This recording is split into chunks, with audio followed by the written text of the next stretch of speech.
saba waaqayyoo amma kutaa ammaa irratti akkuma walii wajjin ilaalaa turree macaafa Iyyoob boqonnaa 40 lakkoofsa 1-3 yaada isaa waan tokko jalqabaa kaasnee seenaa Iyyoob walii wajjin ilaalaa jirra.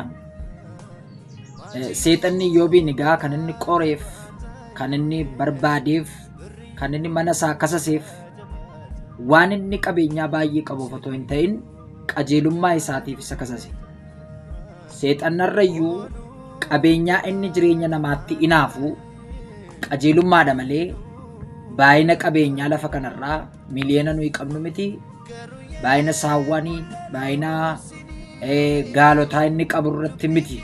Inni sababa inni isa qabuuf inni qajeelaa ta'e jedheetu ittiin kasase. Qajeelummaan isaa qabeenyaa isaatiin tikfamaa jira jedheetu ittiin qabatee dhiyaate malee kan seexanni barbaadu qajeelummaa Iyyoobiin miidhuu, rukutuudha.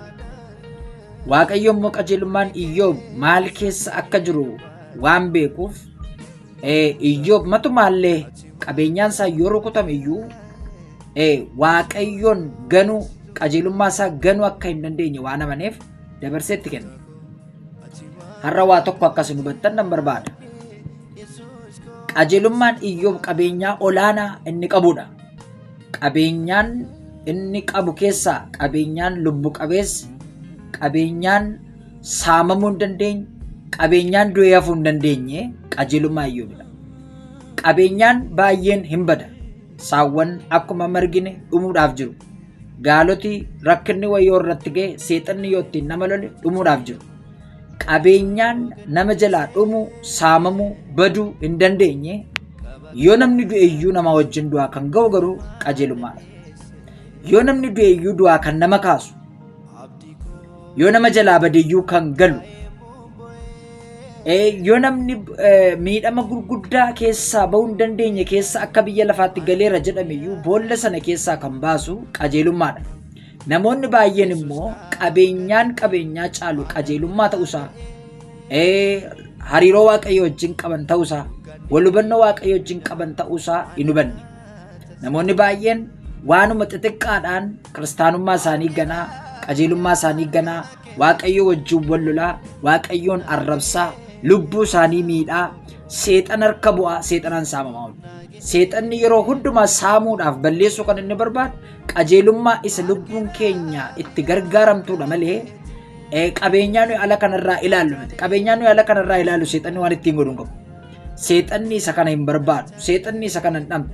Seexanni kan inni barbaadu anaaf isin. Anaaf isiniin immoo argachuu kan inni danda'u qajeelummaan keenya nu jalaa hatamee gaafa jedhu qabeenyaan nu eegu, qabeenyaan mana waaqaa keessatti eegu, qabeenyaan lubbuu keenya eegu, qajeelummaan keenya gaafa saamamee jedhu nu argata.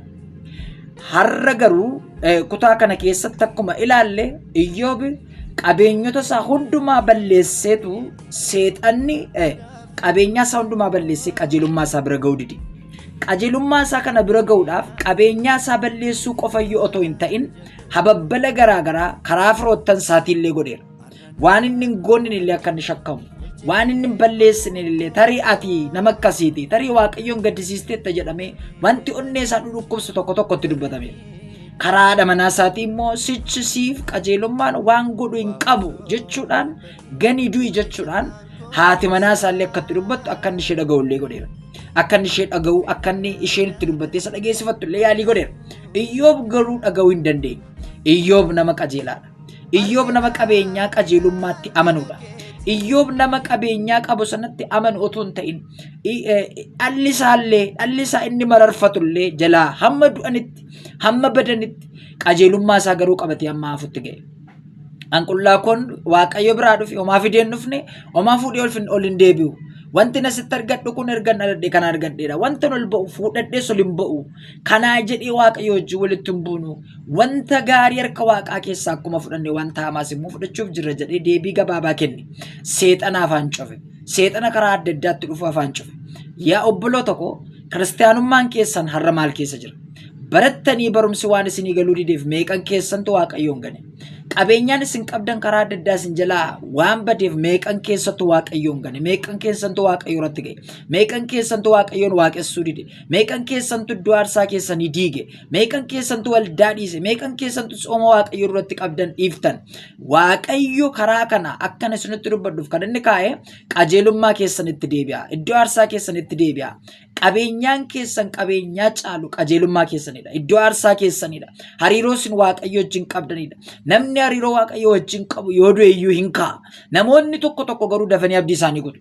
Waaqayyo na dhiise, waaqayyo na gate, waaqayyo sichi kana keessaa na baasuu hin danda'u, an kana keessaa sichi waaqeffadhee bahuu hin danda'u jechuudhaan abdii isaanii kutu. Miti garuu dubbii tokkoon isinitti himu. Jecha Maartaaf Maariyaam yeroo Yesuus Kiristoos dhukkubsachuu obboleessa isaaniitiif waamamee dhiyootuu jiru dhaquutuu danda'u isaan biraa hafee jecha isaan jedhan tokko waa tokkotu dubbata. Otuu ati as jiraatte haadhoon keenya hin du'u jedhan. Du'aa isaatti dhufuu isaatti hin gammanne. Utuu inni dhukkubsataa jiru waamanii waan turaniif utuu inni dhukkubsataa jiru maaf dhufuu diddee amma reefu maal hojii dhufta jedhaniitu isa gaafatan. Inni garuu akkasidha. Yoo amantee ulfina waaqaa in argita jedheen. Yoo amantee ammumayyuu ulfina waaqaa arguudhaaf jirta. Garuu isheen deebistee maalittiin jetti warri qajeeloti gaafa du'aa kaan akka inni ka'ummaa nana mana jette. Kana jechuun jechuudha gooftaa Yesuus Kiristoos gooftaa warra dhukkubsatanii goote malee gooftaa du'aa kaasuu danda'u ittiin fakkaatu. Miti garuu wanta du'eeyyuu du'aa kaasuu danda'a. Wanta yeroon itti darbeeyyuu haaressuu danda'a. Isa kanaaf Iyyoob dhugaan kun waan isaa galeef waaqayyo wajjin nagaatti jaalalatti hafe. Qabeenyaa dhabeera, fayyaasaa dhabeera. Garuu jechoota gurguddaa seexanattiin inni afaan cufeen waaqayyo wajjin jaalalatti hafe. Qajeelummaan isaa garuu hamma du'aatti inni lolame sun deebee haara'ee manni isaa akka haara'u godhe, jireenyi isaa isa duraarra akka lalisu godhe. Yaa obboloota koo qajeelummaa keessan qabadhaa, qajeelummaan keessan deebi'ee lata. Qajeelummaan keessan deebi'ee du'aa ka'a. Qajeelummaan keessan deebi'ee jiraataa ta'a. Qajeelummaan keessan deebi'ee nama jiraataa isin godha. Hammam lolamtanii yoo jiraattan iyyuu hariiroo waaqayyo wajjin qabdan hin gatinaa. Qajeelummaa qabdan hin gatinaa. Qajeelummaan keessan hin deebi'a. Yoo isinitti tole duwwaa, yoo manni isinitti tole duwwaa warra waaqessatan har'a dhaggeeffadha. Waaqeffannaan yoo manni diidallaa iyyuu, yoo jireenyi keessan qorraa ta'e iyyuu, yoo qobummaatti haftan iyyuu, yoo haalli keessan sirrii miti yoo ta'e iyyuu waaqeffannaan itti fufa.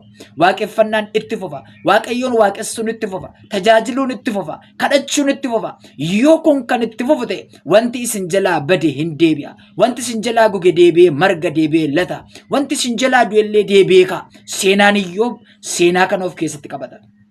Iyyoob amma jireenyi isaa barbadaa'ee dhumutti lolame garuu qabeenyaa caalu qajeelummaa isaa qabatee hafe.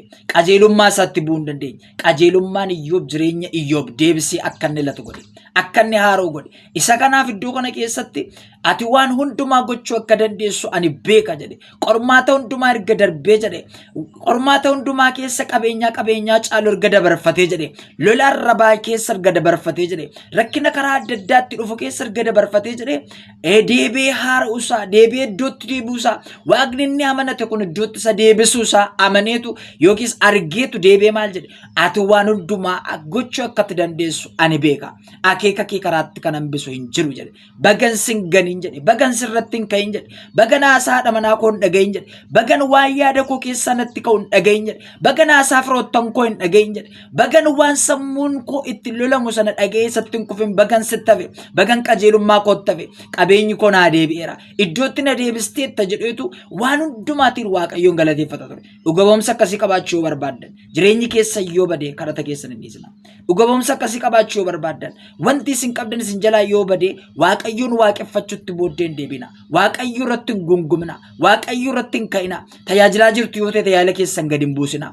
Waaqessaa jirtu yoo ta'e waaqeffannaa keessan gadi hin buusina. Qajeelummaa gochaa jirtu yoo ta'e qajeelummaa gochuu keessan hin dhiisina. Qajeelummaan oo deebi'ee lata. Qajeelummaan oo yoo awwaalame iyyuu du'aa ka'a. Qajeelummaan oo yoo du'e iyyuu du'aa ka'a. Namni waaqayyo wajjin hariiroo qabu yoo du'e iyyuu du'aa ka'a. Humna du'aa ka'uu qaba. Humna boolla keessaa ba'uu qaba. Humna deebi'ee haara'uu qaba. Jireenya keessan waan salphaadhaan seexanaaf hin kennina. Waaqayyo gooftaan isin haa eebbisu. Waaqni keessan inni isinitti amantan dandeettii hundumaa waan qabuuf lola seexanaaf harka hin kennina. Sagalee jedhu Waaqayyo isin haa eebbisu. Itti fayyadamaa, itti gargaaramaa, ulfaadha.